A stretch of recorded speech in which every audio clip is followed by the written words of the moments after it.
Sebagai pengusaha kena pajak, kita wajib memahami kriteria pajak masukan yang dapat dikreditkan.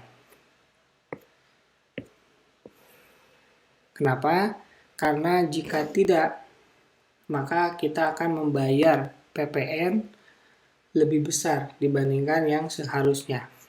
Jadi ini termasuk ke dalam perencanaan pajak, yaitu tidak boleh menerima faktur pajak yang tidak dapat dikreditkan.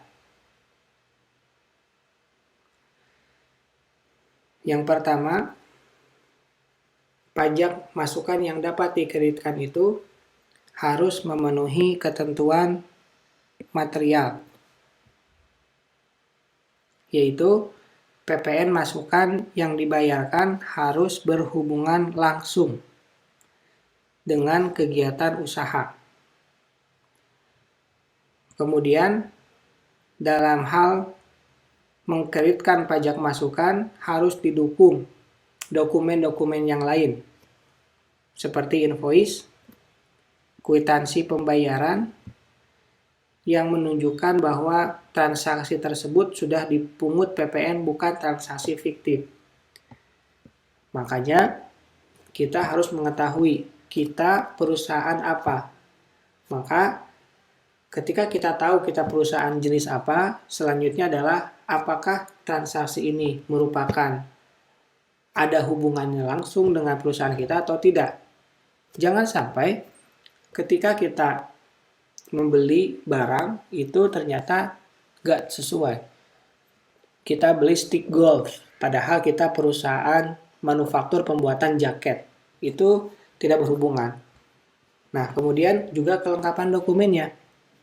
Harus ada invoice, kwitansi pembayaran, kemudian jika dibutuhkan lebih lanjut seperti PO, kemudian surat jalan, QC, dan lain sebagainya. Yang pasti, untuk membuktikan bahwa memang benar-benar terjadi transaksi tersebut. Yang kedua adalah memenuhi ketentuan formal, yaitu dengan menyerahkan atau menerima ya untuk kita sebagai pembeli faktur pajak berupa elektronik atau e-faktur. Yang tentu e-faktur yang telah valid, bukan e-faktur yang diedit terlihat atau seolah-olah seperti e-faktur. Dan yang ketiga ya kita bisa tambahkan, yaitu faktur pajak tidak lengkap di luar kuasa pembeli. Jadi kalau ada faktur pajak yang tidak lengkap di luar kuasa pembeli, maka itu saat ini boleh dikreditkan.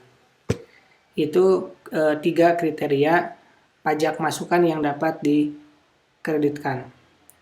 Untuk ketentuan formal itu lebih mudah karena sekarang menggunakan e-faktur.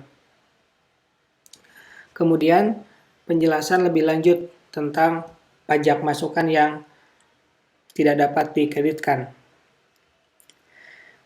Dalam pasal 9 ayat 8 Undang-Undang PPN tidak dapat dikreditkan bagi yang belum menjadi PKP.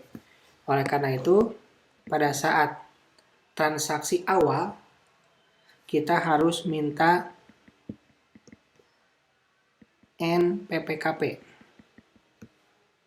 Ini untuk transaksi yang pertama kali kita lakukan dengan lawan transaksi kita. Jadi kita bisa lihat dia NPPKP-nya bulan apa, tahun apa, dan sekarang pada saat transaksi tahun berapa, bulan apa. Gitu ya. Yang kedua, yang tidak mempunyai hubungan langsung dengan kegiatan usaha. Itu sama dengan yang tadi kita jelaskan di awal sebelumnya. Yang ketiga adalah membeli atau memelihara kendaraan seperti sedan, jeep, station wagon, van, dan kombi. kecuali kalau disewakan. Makanya perencanaan pajaknya untuk yang ini ya,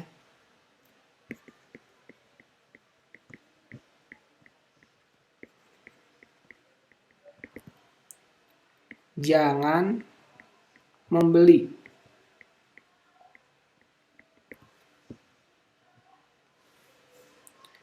apabila peruntukannya untuk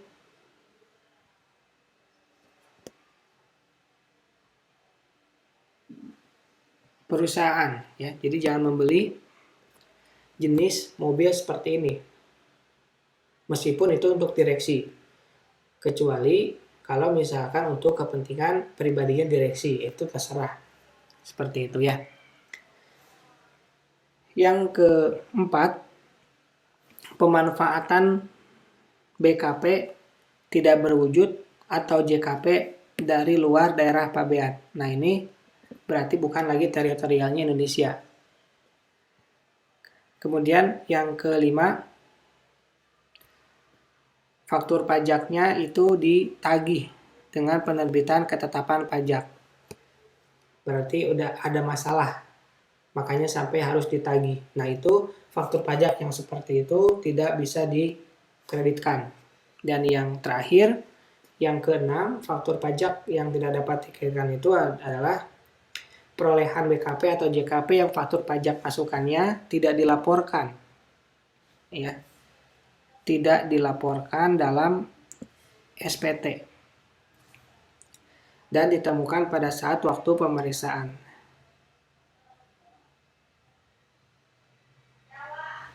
Seperti itu ya. Makanya dalam hal pembelian barang atau jasa itu pastikan ada PPN-nya, kemudian faktur pajaknya pun faktur pajak yang valid. Dan bagi kita yang menjual barang, maka kita harus menjual barang ya, atau barang yang dijual harus memiliki PPN yang sudah atau akan dilaporkan. Khususnya bagi kita sebagai pembeli agar faktur pajaknya bisa dikreditkan.